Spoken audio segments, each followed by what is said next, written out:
Sa darating na pasukan, ipatutupad na ng Department of Education ang pagkakaroon ng kindergarten sa ilalim ng K+12 program. At para mahikayat ang mga chikiting na magustuhan ang pag-aaral, ang nakita nilang solusyon, mga laruan. Live mula sa CHED office sa Quezon City, may report si Cedric Castillo. Cedric? Sa shopping ay nagla-last minute na rin na laro at bakasyon. Pihado itong ilan sa mga kabataan natin dahil malapit na nga itong pasukan. At bukod sa bagong sistema o balangkas ng ating education system, sa mismong loob ng ilang mga classroom ay meron na ring pagbabagong gagawin ng DepEd. Sala sa init, sala sa lamig ang panahon ngayon. Pero para sa mga paslit na ito sa Quezon City, isang malaking playground ang katumbas ng biglang pagbuhos ng ulan. Nadatna namin ang 5 taong gulang na si John Benedict na nagtatampisaw kasama ang kanyang mga kalaro. Pinagsasabay ni Aling Alma ang pagluluto at pagmamatsyag sa bunsong anak. Pero sa Hunyo, iba na ang magiging mundo ni John Benedict. Papasok na kasi siya sa kindergarten. Pag mayroong ibang tao, takot siya. Pero pag kakilala na, wala na. Sa edad ni Benedict na 5 taon, wala pa siyang ibang iniintindi kundi ang paglalaro. Pero batid ng bata, malapit nang magbago ang mundo niya mula rito, papunta sa ganito. Handa na ba siya mag-school, ma'am? Ayaw nga daw niya kasi natatakot daw siya. Hindi daw siya marunong sumulat, hindi daw niya kaya. Di ba mag-school ka na, no? Ha? Hiya, ikaw? Bakit? Di ako marunong sulat. Anong gagawin mo sa school? Magsusulat. Ayaw, Kapoy aaway ka, Para maibsan ang paninibago ng mga first time palang papasok sa eskwelahan, inanunsyo ng Department of Education ang layunin nitong gawing mala playground ang mga pampublikong kindergarten at daycare centers. Nanawagan ng DepEd sa mga nais mag-donate ng lumang laruan, pati na rin libro at iba pang gamit sa klase. Gusto namin parang wala namang masyadong culture shock na pagpasok nila, first time na papasok sila sa formal na sistema ng edukasyon. Kulang-kulang 2 milyong kabataan ang nakarehistro para sa kindergarten program ng DepEd ngayong taon.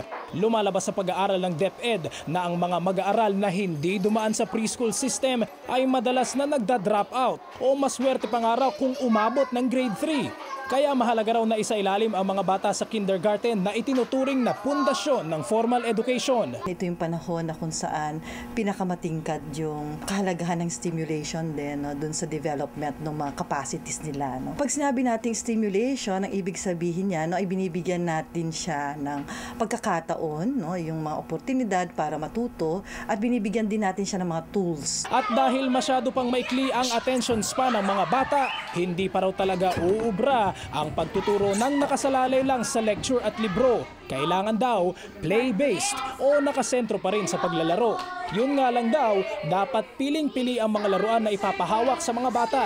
Gusto natin yung toy na kung saan ay pwede nilang matanggal-tanggal, yung mga bahagi.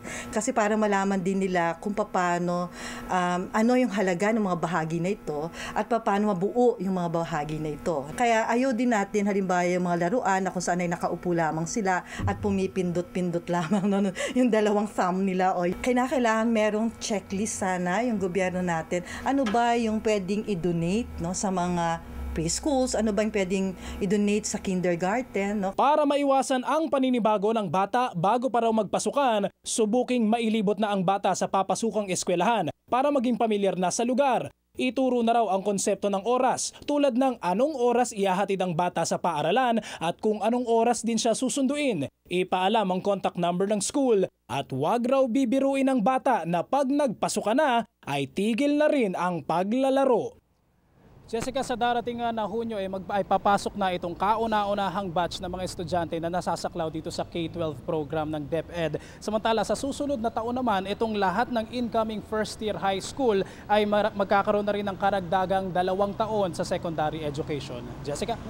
Cedric, maganda itong layunin nila, that learning should be fun. Dapat mag-enjoy ang mga bata para hindi sila mabore o hindi mali yung intindi nila sa pag-aaral na boring ito, nakakainip, nakakabagot, etc. etc. Pero pwede bang ipanukala kaya sa DepEd na bawasan nila yung sa mga public school sa probinsya, yung pinagtatanim yung mga bata at pinagdidilig ng halaman? Pwede kaya yon? Well, I guess, Jessica, it's a question of yung economics din sa lugar o siguro yung sa poverty rin ng bansa natin. Dahil unang-una, ito yung mga lugar na wala naman talaga, pwede natin siguro masabi na wala ring choice itong mga kabataan na ito dahil dun nga, para makatulong sa mga magulang nila, kailangan nilang magtrabaho rin para bukod dito, dun sa oras na ginugugol nila, dun sa kanilang pag-aaral. Pero, Hindi, sa eskwelahan mismo ang nag-i-impose na ganyan. Marami ako nakikitang mga bata sa mga public school sa probinsya. Pinagtatanim nila, pinagdidilig at napakaraming oras ang iginugugol para dyan. Hindi kaya pwedeng bawasan yon para gawin nilang mas enjoyable siguro yung pag-aaral o ituon na lamang yung oras sa pagbabasa. gaya nga nung nabanggit ng isang resource person natin kanina, pinaka-importante raw dito sa mga kabataan na ito, yung transition period, lalong-lalo na pagka galing dun sa mundo ng paglalaro lang, pagpasok dun sa, hindi na lang puro play, kundi may mga work din. I guess magandang suggestion yan dito sa DepEd nga rin, na siguro mas magugol itong oras ng mga kabataan na ito sa pag-aaral, and then yung pagde-develop nila through interaction sa mga nila, sa mga peers nila, sa mga classmates nila, at pati na rin dun sa kanila mga teacher nila. So pwedeng mag-donate ng mga laruan para sa mga papasok sa kinder. Saan bababa o ibabagsak itong mga donations for toys? Tama, Jessica. Yung mga donations, yung mga gustong magbigay ng mga lumang laruan o para dun sa mga kabataan natin, pwede silang magbigay dun sa mga public schools dito sa Metro Manila at maging ibang bahagi ng bansa o kaya dun sa pinakamalapit na opisina ng DepEd. Okay, maraming salamat, Cedric Castillo.